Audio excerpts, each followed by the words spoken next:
মশলা পনির নামটা শুনে কিন্তু মনে হচ্ছে না যে কোনো গ্রেভিযুক্ত মশলা দিয়ে পনির বানানো হয়েছে। একেবারেই কিন্তু সেটা নয়।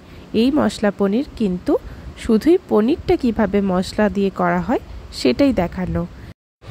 যত সহজে আমরা পনির বানাই ঠিক সেরকম সহজেই কিন্তু মশলা পনির বানানো যায়, খুব সহজেই করা যায়।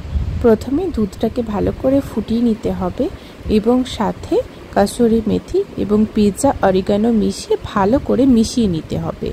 এবং মিশে যাওয়ার পরে যখন দেখব যে দুধটা ভালো করে ফুটছে, তার মধ্যে ভিনিগার অ্যাড করে যতক্ষণ না ছানা হবে ততক্ষণ দুধটাকে ফুটতে দিতে হবে। যখন দেখব ছানা অলরেডি কেটে গেছে, তখন ছানার জলটাকে একটা কাপড়ের মধ্যে রেখে ঝরিয়ে নিতে হবে।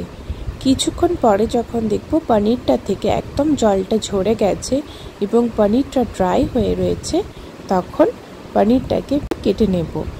এবং পরে আমি তেলের মধ্যে পনিরটাকে ভেজে তুলে রেখেছিলাম, যে নেক্সট টাইম যখন কোনো রান্না বানাবো তার মধ্যে পনিরটাকে অ্যাড করে নিতে পারি। এই মশলা পনিরটা কিন্তু খুবই খেতে সুস্বাদু হয়।